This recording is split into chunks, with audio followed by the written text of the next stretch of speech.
Ashton, you were better looking in the movies. Anyway, Senator John McCain shared that romantic moment with Ashton Kutcher on Twitter. The actor spoke to the Senate about child trafficking. Oh, Mr. McCain, our good old senator here of Arizona, representing ASU, NAU, U of A. Mr. Senator, how dare you? So, this video here, as you guys saw there, is not going to be about ASU or Ashton Kutcher or John McCain or whatever, right? It's about something bigger than that. The spotlight that I want to put on here today for this video is going to be about just, human trafficking, sex trafficking, to make, things a little bit more interesting for you guys. So I'll drop a couple hints here and there. The conspiracy theorist in me came out today, so that's why I'm here in front of the camera talking to you guys and hopefully stir up the pot a little bit. And if I disappear, you know why.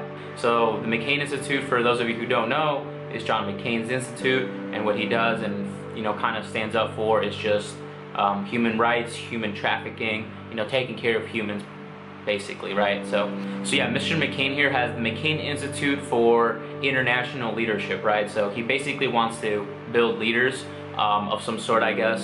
I don't really care to look much into his website. I only looked where I needed to look. Like I was saying, the McCain Foundation is in partnership with the ASU Foundation, since Senator John McCain is representing the state of Arizona alongside Jeff Flake, but yeah, that's why maybe he chose ASU to be the school that he partnered up with, that his foundation partnered up with, because it is a very dominant school. But I know that he has a relationship with ASU and the ASU Foundation, right?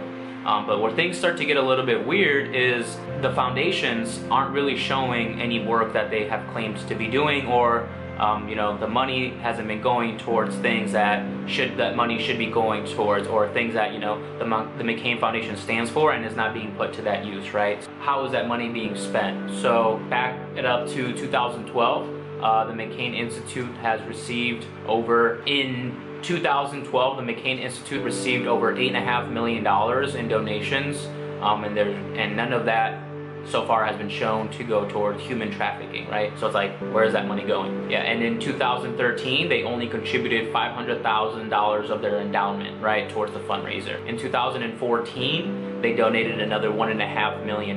So the ASU Foundation should have around $2 to $3 million that they have received from the McCain Institute. But yet again, where is that money coming from?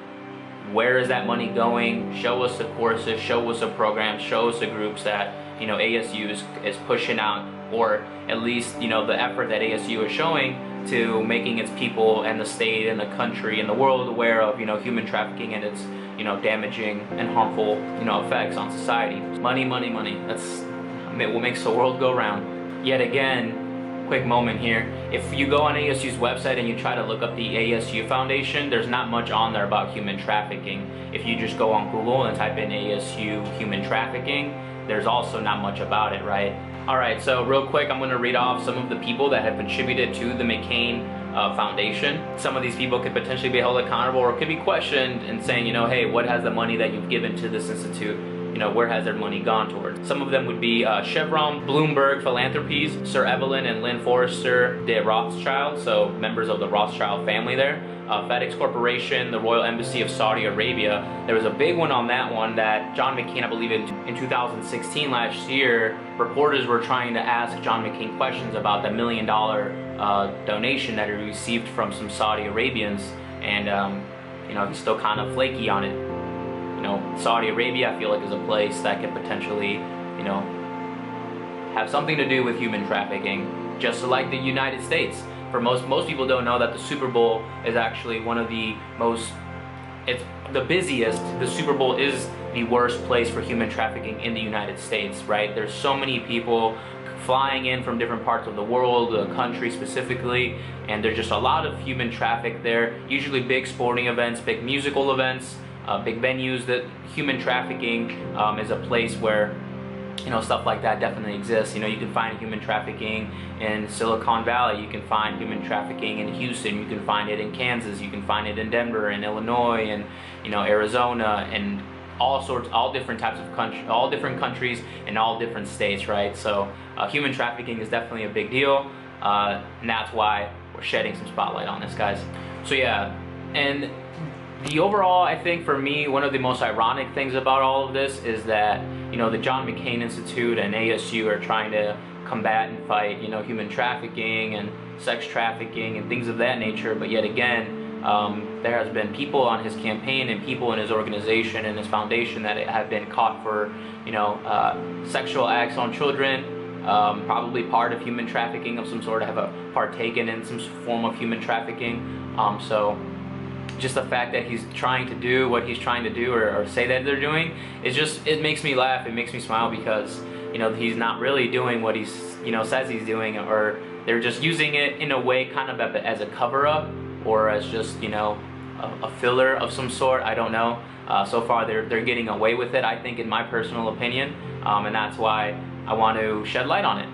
But like I was saying, one of the people on his team, I believe it was in 2009, at least one of his campaign managers was literally charged with child molestation, and one of them, you know, one of the children he molested while he was, you know, serving as the, you know, campaign manager or fundraiser or whatever it was, you know. So that's kind of a big deal. Obviously that was back in 2009. It was last year, one of the campaign managers was caught. This is 2016. One of the campaign managers was actually caught with a meth lab in her home. They found meth, LSD, and cocaine in the home, right in the building. So it's like, what? And she was actually listed as one of the contacts or emergency contacts or something like that for the McCain Foundation. So that right there on its own is just like, why wasn't that in the news? Because we're all just so caught up on this Trump stuff, right? I know that it's important, I know that we need to talk about it, but the people that are at work will get to work and uncover, you know, the truth, because the truth always comes out. So now, to put a little bit of twist on this, I earlier was, you know, talking about Ashton Kutcher. Everybody loves Ashton Kutcher. Anyway, Everybody knows who he is. He was in a ton of TV shows.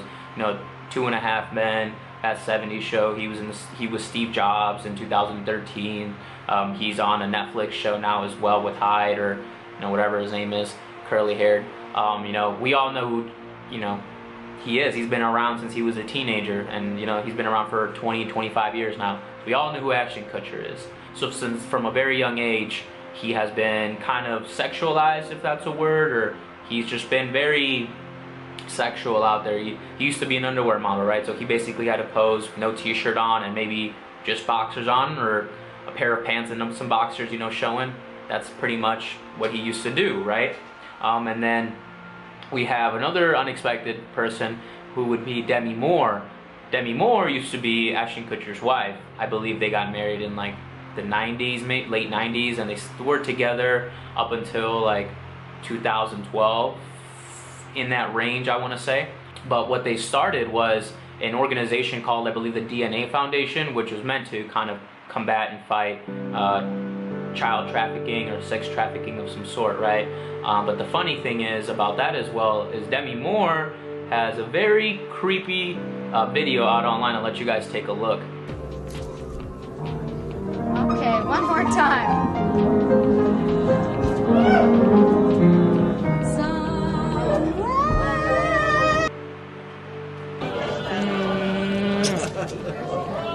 I think it's for the...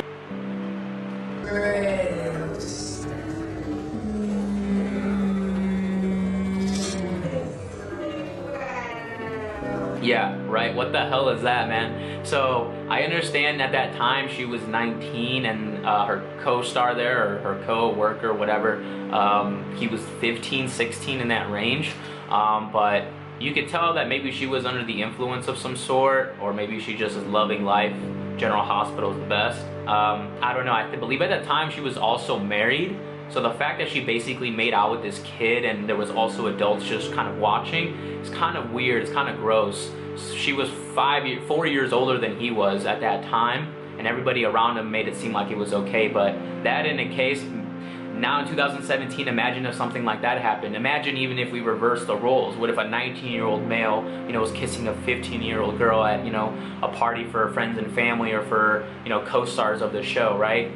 That would be crazy. News like that would blow up. TMC would be all over that. They'd be chomping down on that. So it's kind of ironic that Ashton Kutcher and Demi Moore, you know, have this type of background because they've been part of it for quite some time. And actually Demi Moore, I believe, is like 55, 54 years old, and Ashton Kutcher's only like 38, 39. So, you know, she likes those young boys. Just Ashton Kutcher and Demi Moore, they basically, or their foundation basically transitioned and became Thorn, you know, who was founded by, I believe his name is Eli Allen, something like that.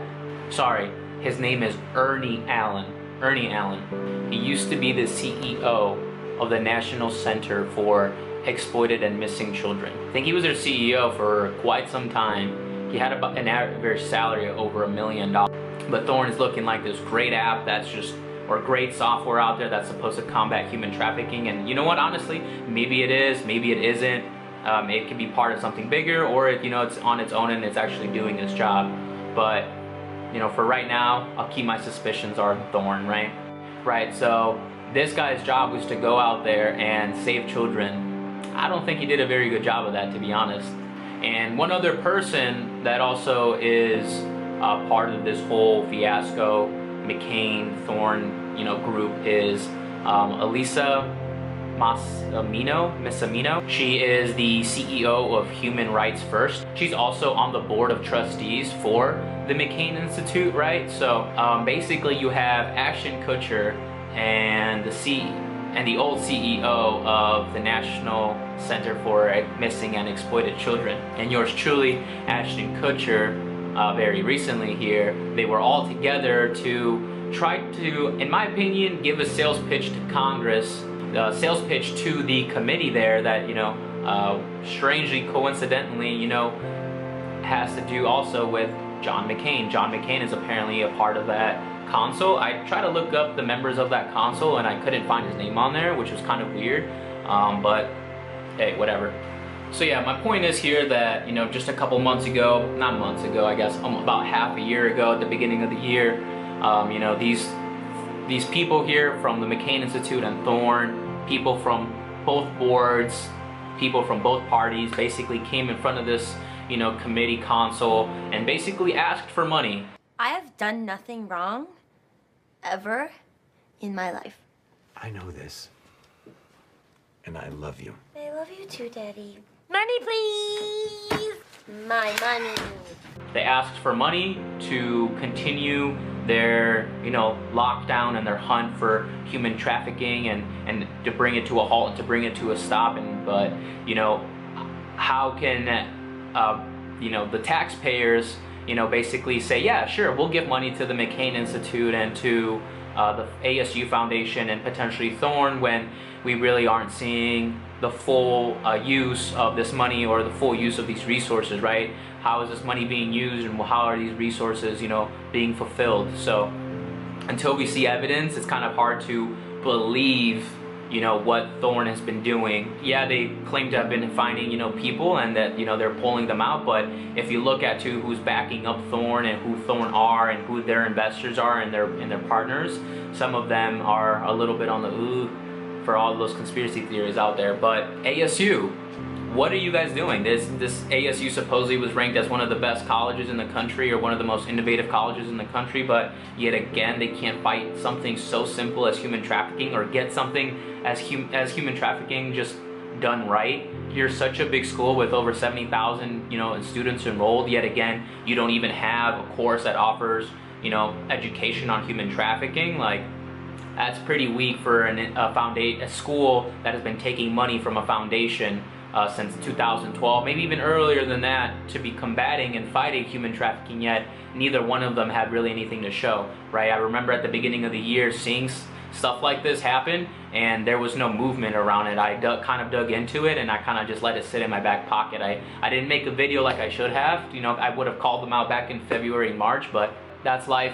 Sometimes, you know, stuff happens and things slip away. So, but, you know, if you guys want me to dig in a little bit more, if you guys are interested in, you know, what this can grow into, let me know, message me, comment down below, like the video, share it, subscribe, you know, do everything that you guys can to to give me some feedback on what you guys thought, right? So like I said at the beginning of the video, a little bit of a conspiracy theory, but yet again, there's documentation there to kind of, you know, say, hey, where is this money going towards? What has it been being put towards? You can even, like I said, a lot of this stuff you guys can do yourself. Just look up, you know, ASU human trafficking.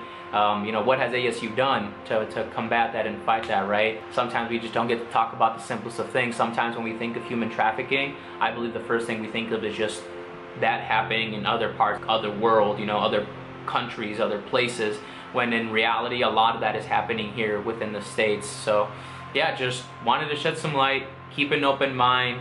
The McCain Institute, ASU Foundation, and Thorn. Looking out. Stay tuned, guys. Bye.